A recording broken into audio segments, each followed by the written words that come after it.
Ryan, episode 11, State of Play, down here again at Milwaukee, right on the banks of Lake Michigan. Just a great day here in November. Wanted to take advantage of the weather, get out and just kind of enjoy it as long as we have it. I'll take it as long as we possibly can. Just to the north of me, again, beautiful Lake Park. I'm convinced I know where the Treasure of the Secret is, the one that's located here in Milwaukee. For anybody that watches Expedition Unknown or is interested in the secret, feel free to send me a message and we'll talk about it, give you kind of some of my ideas on it. Me and my family intend to kind of start our hunt and make something fun of it.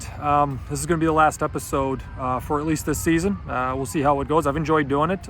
Biggest thing, again, I've said I think every week, it's been so much fun having the guests that have come on, having some high school coaches, having some college football coaches, having people that have been involved in the game, and overall really just friends of mine to talk a little bit about where sports are today. I want to thank everybody who's listened on Anchor.fm,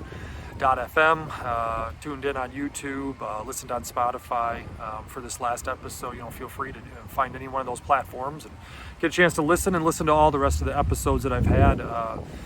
1 right through here to 11. It's been enjoyable. I think there's some good messages and again some great interviews for people to kind of consider where sports are today. I kind of want to wrap up and talk a little bit about recruiting. I started a business called Athletic Recruiting, Education and Navigation. It's kind of ironic. I figured this would be a great spot to sit down and talk a little bit about where recruiting is, where sports are. Behind me is the Great Lake Michigan.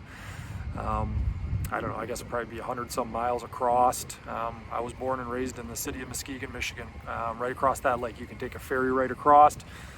The Lake Express will take you right to Muskegon and bring you right back here to Milwaukee. I just thought it'd be kind of ironic for me to sit here and with not really Muskegon in the background, but the lake separating me from where I am now, from where I started, and talk a little bit about how recruiting's changed and really why I got into it. Give a few pointers, give a few thoughts and ideas of not only where sports are, but what people can do as they navigate for their children, for their sons or daughters as they get into college athletics. When I think about where I was, over 20 years ago, about 20 years ago, I was 17, probably junior. I'm going through my junior season, getting ready for what I saw as an opportunity to play. My coaches had some positive things to say about me, and I loved the game. I loved playing. I've said it before on a few podcasts, probably at sometimes I focus too much on sports. Me and my son, when we read our Berenstain Bears books every night, there's one where it's about, brother doesn't get very good grades, but he gets an A in athletics, or he gets an A in gym class and in sports, and they talk about his gym teacher given an A out in all of his classes, he'd have straight A's, and that was me a little bit, and that really has a lot to do with what drove me into this position. I've said on a few other podcasts, getting out of college coaching was not something that I intended to do 4 or 5 years ago. It was something that happened. We are in a unique time right now. The opportunity for me and my family presented itself, and this is what we thought was the best for the four of us. But I did not want to get completely out of the game. And this is the avenue where I see so much complexity. The game is still the game. I talked about, I think in the last episode, read a book by Elmer Layden. He's one of the Four Horsemen from Notre Dame. And the reality is a lot of the things he talked about are still similar today. Having the toughest team. You see it. I did a podcast a few weeks back talking a little bit about the Big Ten returning. And I predicted Michigan winning against Minnesota. We didn't really follow up after that. We only talked about week 1, but the difference in Michigan week 1 and Michigan week 2, where they lost to I thought a really well played game, where they lost to a Michigan State team that played really well. Michigan just wasn't very tough. That part of the game has not changed. You can have all the talent in the world you want in any sport. If you don't play hard, if you don't buy in that day, you're probably going to lose. So there's nothing I can do to change that. All the podcasts in the world, all the talking in the world isn't going to change that unless I got back into coaching. So what I thought about, what can I help with? What can I give some advice on? What are some things that I can do to help the game a little bit and still stay involved? And recruiting is the one that, even though so many things have stayed the same, recruiting has changed and evolved over time. Really since I got into college athletics. Going back to the year 2001 after I graduated, got into college football at Saginaw Valley, and what I've seen even as a player change. So what's changed? What's been the biggest adjustment? What is something that's happened? Time. It's sped up. There's no fault for that. There's nobody that needs to be blamed. A lot of times if you listen to major news media, it's the fault of the coaches. They're recruiting so much earlier. Well, what are they supposed to do? Just sit back and kick up their heels? Some of these coaches get paid a lot of money. If they don't put themselves in a position to recruit early and recruit the right type of player and miss out on one player, and especially if you think about even a sport like basketball, one player can make a huge difference. Think about some of these sports that don't, put out on the field at a time 11 players. One player can make a big difference, both men's and women's. So when I think about, there's nobody at fault here, but it's created complexities. When I think about recruiting, this would be my first piece of advice when I talk a little bit about, my company. I reference it as AREN, AREN, for Athletic Recruiting, Education, Navigation. When I think about AREN, and I think about applying some things in this podcast that can maybe make a little bit of a difference for you. I think about these coaches that have sped things up. It doesn't mean it's wrong. My biggest piece of advice is embrace it. Get in the mix. Learn the timetable. Talk to the right people. Get the right advice.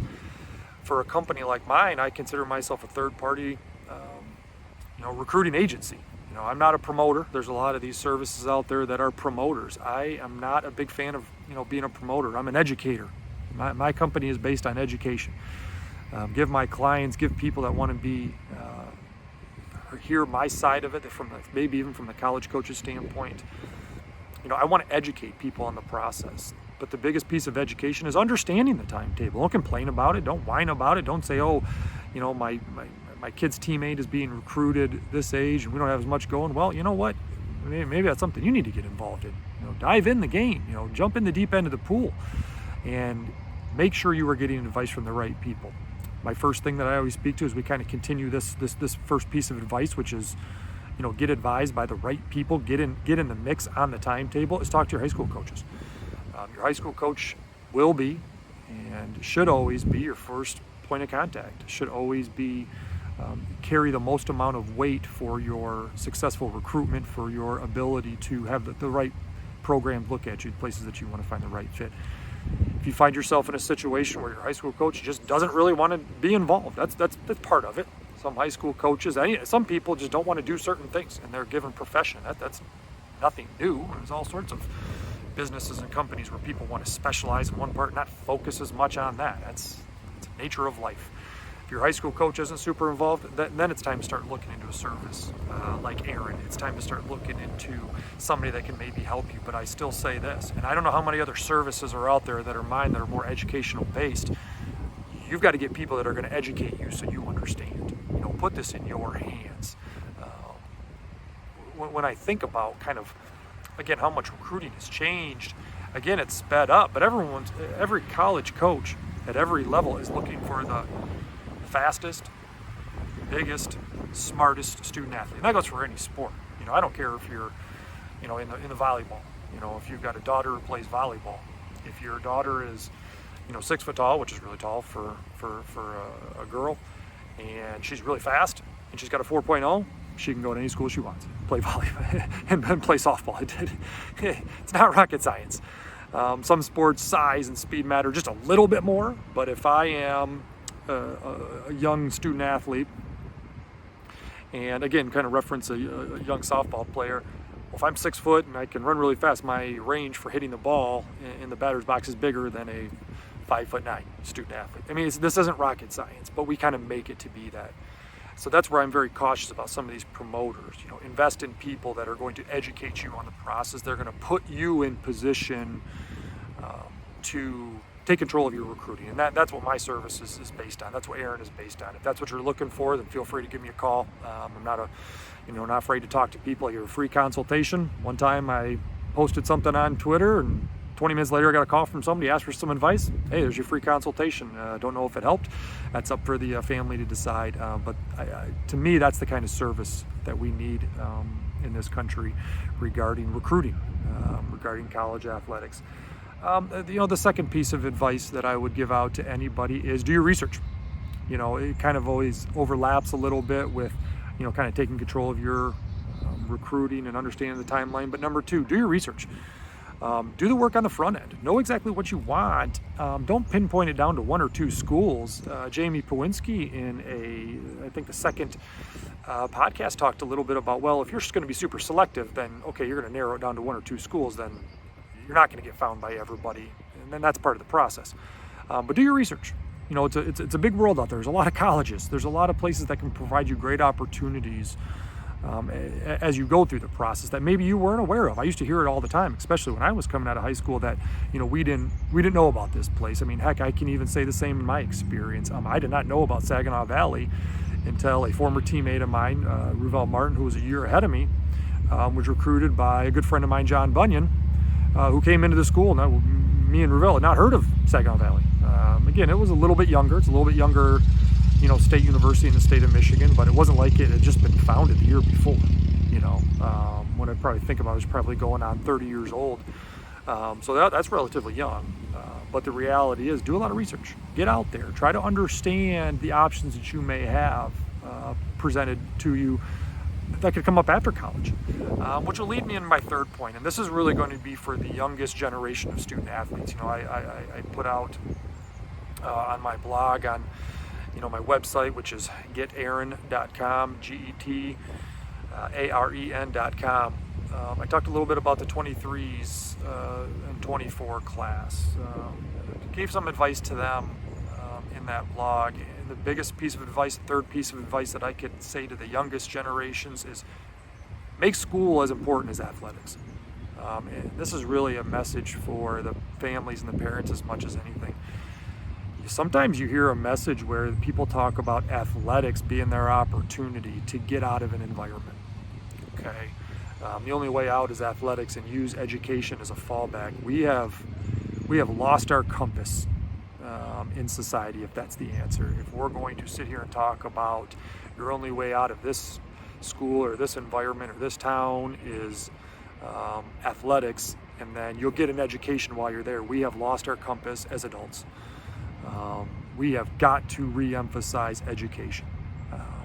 I've talked a little bit about politics on these podcasts. I try not to dive in too far because I think that is a realm that I'm not as well versed at. But I was listening to the Senate confirmation hearings for Amy Coney Barrett. Hope I'm saying her name right. I listened to those confirmation hearings, and one of the people that stuck out to me was Senator Booker. Senator Booker is a Democrat, so he was giving some tough questions. But one of the things that stuck out to me is I think he referenced it in the hearings, is he played football at Stanford. And I think about what kind of experiences he has to be able to lead our country, which is what the people in those positions should be doing, is really leading our country, putting us in position. Hopefully they are. I have my own opinions on politics, we all can. But I thought about how football must have shaped him to where he is today. Obviously he kind of stuck out. Senator Booker kind of stuck out because he was an athlete, and I'm involved in athletics. I'm involved in football, especially in Stanford, and that program is one of my most highly regarded, especially with the coach leading that program. But I think about the opportunities that he must have been presented being an athlete, and then with the amount of education that he gained. He seemed so well-spoken. He seemed somebody who was very intelligent. He seemed somebody who was very informed about life. And then you think, I thought more about that than I thought about him playing football at Stanford. We've got to get back to that. We've got to get to a point where you do your research, you start early enough in the process that you put yourself in a position to be not limited by the schools. Don't limit yourself. Don't allow yourself to be limited by a school. It's one thing if a school says, you know what, you're not what we're looking for. You're not big enough, you're not fast enough, we're looking for this in our program. maybe we already have a fill at your position and we're trying to build another, that's fine. That is something. But to have a coach, a recruiting coach, a head coach walk in and take your transcript and look at it and say, there's nothing we can do, that's on you. And that starts early, and that starts with parents, and that starts with families. It starts with us investing as much excitement and energy in our young student athletes' education. So for the 21s, listen, you've already put yourself in a position where you're probably not going to change very much academically at this point. You may not be able to change a lot about what schools you can get into. 22s, you are right on that borderline, but 23s and 24s, and especially for the parents and the adults listening to this, we have got to put a bigger investment in our young student athletes and their education being first and athletics being second. And just think about it. I'll wrap up with this. My math isn't the best, okay? Again, I'm one of these young student, older now, but it's a young student athlete who focused on athletics too much. My dad didn't. My dad focused on education, and he was very successful in his career. But let's think about this. If you make it to, let's just use the NFL as an example. You make it to the NFL and you play for even 3 years. Maybe you're fortunate enough to make $1 million a year for those 3 years. We all know what the government's going to take. It doesn't matter who the president is. The government's going to take at least 50% of that. So you take your $3 million and you cut that in half. You think $1.5 million is going to last you very long at 26, 27 years old? But imagine putting yourself in position to be an engineer. Imagine putting yourself in position to be one of these career politicians who is in politics for 30, 40 years, making six figures. I come out and I'm an engineer making six figures at 26 years old. There's a good chance you're going to do that for 30 or 40 years. Again, not a math major. I did not focus on math at Saginaw Valley. I tried my hardest. I learn more from my children now when they come back and teach me fifth grade math and first grade math than I can probably even teach them. But the reality is, if I come out and I put myself in position to get a great education and I play some really good football along with it at one of these prestigious universities, from the University of Michigan to Ohio State to Alabama to Stanford to Saginaw Valley, who's got a great engineering program, to Carroll College right here in Waukesha, I put myself in a position to get one of these jobs out of college that makes six figures, and I do that for 10 years, well, that's $1 million. I do that for 30 years, there's $3 million. Hopefully I did my math right. And the longevity of that money, as opposed to it all getting taken away and being handed to you at 26, that's going to last so much longer. You're going to be put in position to put your children and their generation in position. I think we've lost that, and I hope we don't. So, when I kind of think a little bit about some advice that I can give people through the recruiting process, get in the game. Number one, understand the timeline. Get involved. Don't sit around and say, woe is me. Get involved. Talk to your high school coach. It's so important. It's just something that you've got to trust them. You've got to believe in their process. So hopefully those couple tips are things that people can take away. The recruiting process is a lot of fun. Don't get overwhelmed. Have some fun with it, but make sure you're doing your research. Make sure you're doing your work on the front end to make sure that you make the right decisions on the back end. For this episode, not going to have a new interview on. I thought it'd be really fun to go back and kind of recap the 10 interviews that I've had, really 9. I'll see if I'll throw some of me and Jake's predictions in there from the Friday night tailgate. So I'm going to kind of take some of the best from this year's or this season's state of play interviews. I just thought some of the words that those people mentioned and talked about can really make a big difference. So I'm going to kind of take a few minutes here. I'm going to kind of do a little bit of a best of the best, and we'll come back and we'll recap a little bit of the season, state of play, and maybe kind of what we can look forward to. Hey, Dan, longtime listener, first-time caller.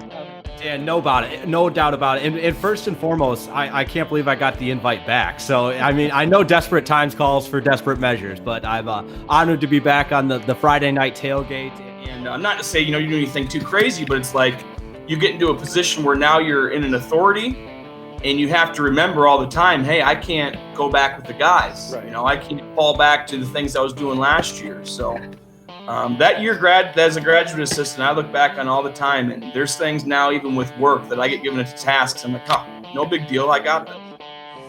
Yeah, great. Great question here.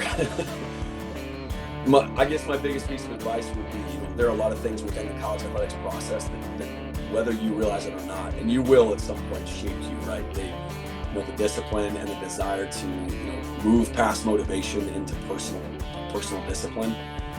It will carry you further than you know. It is different. Now you have to be much more athletic, much more skilled. And if you're not more well-rounded or you're not great at one thing, you might get passed up. And so that brings in the whole topic of specialization. I'm trying to be as serious as possible, but I did a job. I don't know if I would say I did a great job. I showed up every day and I tried my hardest. And the players, they did all the work. But I think really just spending time around like guys like you, Coach Ancona, just the rest of the staff, just seeing like your approach to just handling the business and the work ethic it takes every day. For instance, the summer leading into the season, you put me on the spot. I don't know if you remember this in the data and video analysis room, but you basically were like, all right, like, hey, today's day one, run the meeting. And I'm looking around thinking like, me? Like, I'm trying to learn like routes and like learn coverages. I don't know any of that stuff, and I'm got thrown in to coach the tight ends. But honestly, I think about that all the time. Just your approach of you always have to be ready, and so honestly, it's something I think it gave me a complex where I'm paranoid about that now. But honestly, it's just being over prepared and it just being ready to go in an instant. I feel like playing college, deciding to play college football and earning a scholarship really was one of the best decisions of my life. If I had to offer advice to anybody who was trying to make that decision and doesn't know if they can deal with the hard work or not, I would say just try.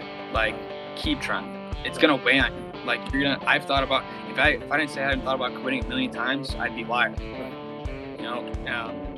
My dad's always talked about paying it forward and things of that nature, and I think that picked up on me as well. I always tell people I'm not a millionaire or anything like that. So the way I got into coaching is to give back. Right. You may be giving back in words, but that's the way you give back. Conversation, knowledge, understanding, and my dad did a great job of that. And I've always said that parenting is not a book on parenting. Right. You always use this thing, you gotta have feel. Right. You always gotta have feel. Right. And I took that and ran with it. I learned consumed by it, which is also a very delicate balance. And I find with me, I can get consumed by it. And there's times where I have to take a step back and I don't want to use the term self-care, but kind of take a step back and realize that, okay, yes, sports is going on 24/7. It's important that I'm in the know. It's important that I know what's going on for my job so I can be the best, radio reporter that I can be. But at the same time, you got to keep it together without being consumed by it. Yeah, this is probably one of my favorite topics. Run your race. Keep your head down, keep working, and run your race, because there's always a place for somebody. Right.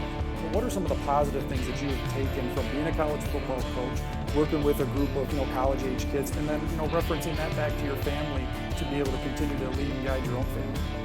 I think the correlation I always look at it is, as I'm coaching the young men here at Washington State, is treat them how I want my sons or my daughter to be treated if they go play college sports. And I want someone to hold them accountable, to set a high bar for them, to be tough on them, but to be fair, to listen, to encourage them to ask questions, to help them develop critical thinking, if that makes sense.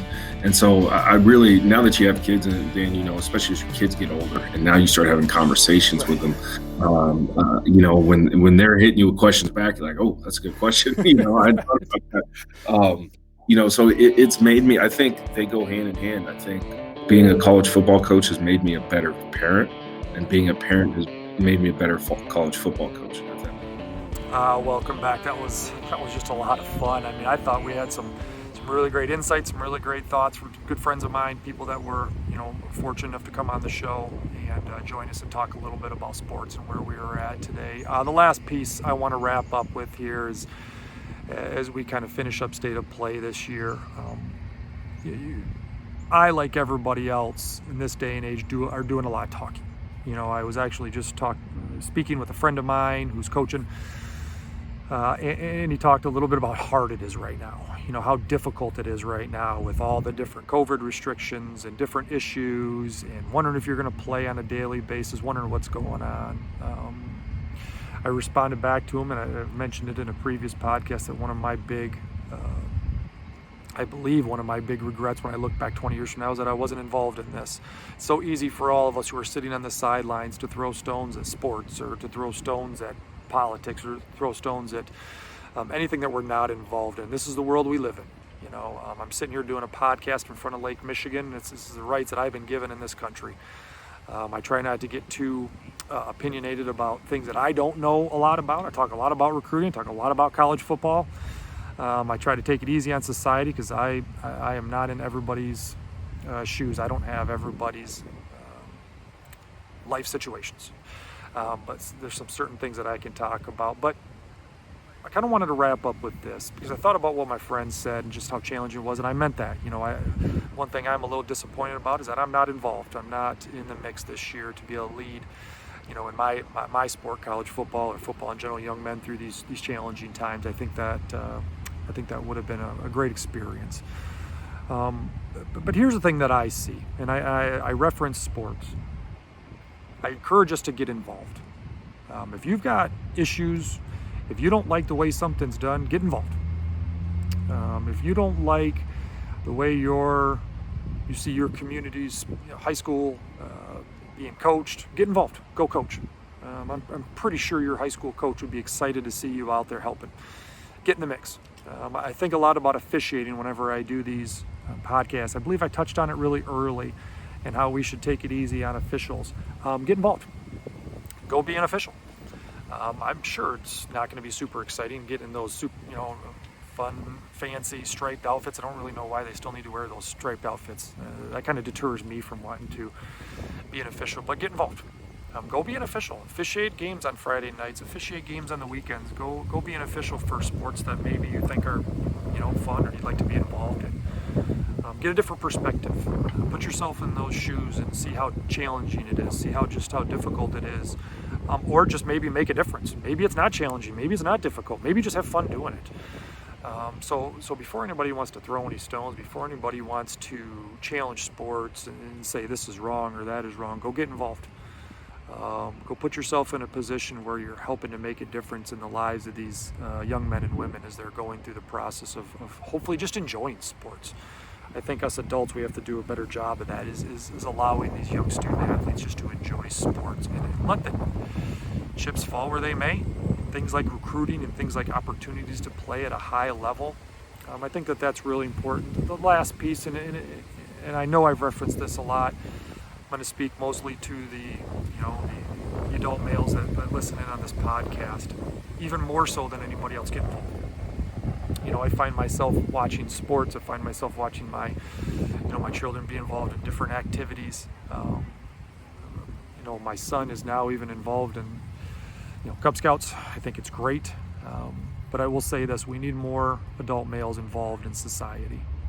We need more adult males embracing opportunities to go be involved and help to train these student athletes. And I'm talking about things like officiating, I'm talking about things like coaching, I'm talking about things of just being involved. They need to see that influence. They need to see you out there officiating the game, knowing that you're trying their best, and you're probably going to be wrong on some calls, just like they're trying their best. They're probably going to lose a lot of games. So as my last piece of advice as we wrap up this season of these podcasts is for everybody, parents, adults, be involved. Get involved in your children's sports. Get involved in your community sports. Just because you don't have a child playing doesn't mean you can't be involved and make a big difference. But especially for the adult males, all of us, myself included, as a father of two young children that I want to see have great opportunities. I want to see adult males take a really strong role in the growth and development of our young children. They need to see us I remember Andre Griffin talked about in one of the early podcasts the role his father and his uncles had in his life, and just the experience that has. And I'm sure it's made a difference on his children with how involved he's been. And I'll reference myself too, just hoping that my son can see me in some light where it will make a difference someday when he gets older. So get involved. We just got done with we're not done with the presidential election. Whenever this comes out, it may be decided, it may not be. But that was, the message always there is get out and vote. My message to anybody wanting to be involved in the state of athletics, get involved. You don't have to be just coaching at Michigan or just coaching at Alabama or just coaching at Tennessee women's basketball to be making a difference. You are going to make a difference at any level that you're at. And we need to remember that as adults. That it's okay for us to make sometimes these small gains, because in the longevity of what our children will be able to gain out of it, it's going to be really productive, really influential. So I want to again thank everybody who tuned into these episodes. I enjoyed doing it.